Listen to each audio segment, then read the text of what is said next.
जब भारी भीड़ के सामने स्टेज पर रोने लगे थे तलत महमूद, गायकी से कर ली थी तौबा। ढूंढ लाया हूं मैं वो ही गीत तेरे लिए, और शामे गम की कसम आज गम ही है हम।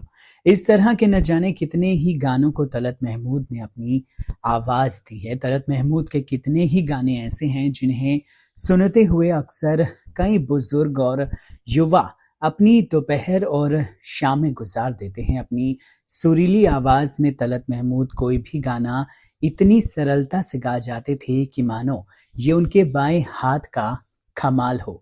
उन्होंने अपने 4 दशक लंबे करियर में भारतीय सिनेमा को 700 से भी ज्यादा गाने दिए, जो कि 12 अलग अलग भाषाओं में गाने गए।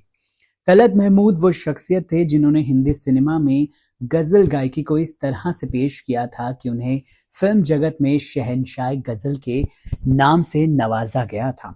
हिंदी सिनेमा में जब भी दिलीप कुमार और सुनील दत्त के लिए प्लेबैक सिंगिंग की बात की जाती थी तो तलत महमूद संगीतकारों की पहली पसंद हुआ करते थे। आज सिनेमा के पास तलत महमूद द्वारा गाए गए भले ही एक से बढ़कर एक गाने हों, लेकिन एक समय ऐसा भी आया था जब इस दिग्गज गायक ने संगीत और गायकी से तौबा कर ली थी। तलत महमूद के किस्से न जाने कितने ही हैं, लेकिन जो आज किस्सा हम आपको बताएंगे वो शायद ही आपने पहले कभी सुना हो। तलत महमूद के साथ आखिर ऐसा क्या हुआ था जिसके चलते उन्होंने अपनी बेशकीमती चीज यानी संगीत से ही मुंह मोड़ लिया था। दरअसल एक शो के दौरान अन्नू कपूर ने बताया था कि तलत महमूद लखनऊ के रहने वाले थे, लेकिन उन्होंने अपनी तालीम अलीगढ़ से पूरी की। अलीगढ़ में वो अपनी बुआ के साथ रहते थे। पढ़ाई के साथ साथ वो भात खंडे संगीत विश्वविद्यालय से संगीत की शिक्षा भी ले रहे थे। ये वो दौर था जब दिग्गज गायक केएल सहगल के फैन हर गली मोहल्ले में मिलते थे।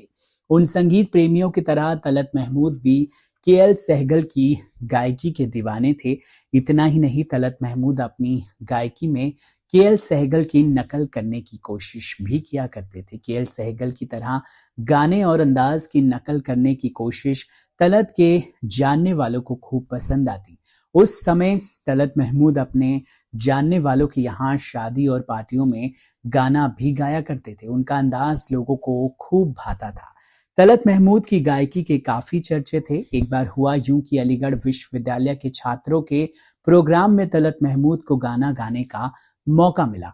ये उस समय की बात है जब तलत महमूद महज 14 या 15 साल के थे। तलत महमूद खचाखच छात्रों और शिक्षकों से भरे हुए अलीगढ़ विश्वविद्यालय के ऑडिटोरियम में पहुंचे। स्टेज पर पहुंचने के बाद उनके सामने गुजारिश आई कि वो मिर्जा गालिब की कोई गजल सुना दे। तलत महमूद काफी खुश थे। उन्होंने मिर्जा गालिब की एक गजल सुनाना शुरू किया जिसके बोल थे, नुक्ता ची है गमे दिल उसको सुनाए ना बने, क्या बने बात जहां बात बनाए ना बने। तलत महमूद की आवाज में गजल का आनंद हर कोई ले रहा था। इस दौरान जब उन्होंने इस गजल की ये लाइन, गैर फिरता हूं लिए यूं तेरे खत को, कि अगर कोई पूछे कि ये क्या है तो छुपाए ना बने, गाकर खत्म की तो वो एकदम से ब्लैंक हो गए। इस लाइन के बाद वो गजल की आगे की लाइन ही भूल गए। उनका ध्यान अचानक कहीं और चला गया, जिसके चलते वो गजल की आगे की लाइन भूल गए और थोड़ा सुर से भी भटक गए। अब भारी भीड़ के सामने तलत महमूद चुपचाप बैठे थे। उन्हें कुछ समझ नहीं आ रहा था। तलत महमूद को स्टेज पर सकपका सा देखकर दर्शक भी गुस्से में आ गए। इसके बाद एक शख्स ने सीटी बजाई, जिसे देखते ही देखते कई लोग सीटी बजाने लगे। इसके बाद वहां जोर जोर से हूटिंग शुरू हो गई। ये देखकर तलत महमूद घबरा गए। उनकी हालत इतनी खराब हो गई थी कि वो स्टेज पर ही रोने लगे। कुछ लोगों ने उन्हें हिम्मत बढ़ाई, उन्हें स्टेज से नीचे उतारा और उनका रोना चुप कराया। ये सब हो ही रहा था कि इसी बीच एक शख्स की आवाज उनके कानों में पड़ी, जब गाना गाना नहीं आता तो स्टेज पर क्यों आए? कसम खा लो आज के बाद स्टेज पर नहीं जाओगे और पब्लिक के सामने नहीं गाओगे। ये बात मानो तलत के दिल पर तीर की तरह चुभ गई। इस घटना ने तलत के दिल पर वो गहरी चोट दी कि उनके अंदर खौफ बैठ गया। वो गाने के नाम से ही डरने लगे थे। उनका आत्मविश्वास मानो कहीं खो सा गया था। उनके अंदर ये डर बैठ चुका था कि पब्लिक के सामने गाना उनके बस की बात नहीं है।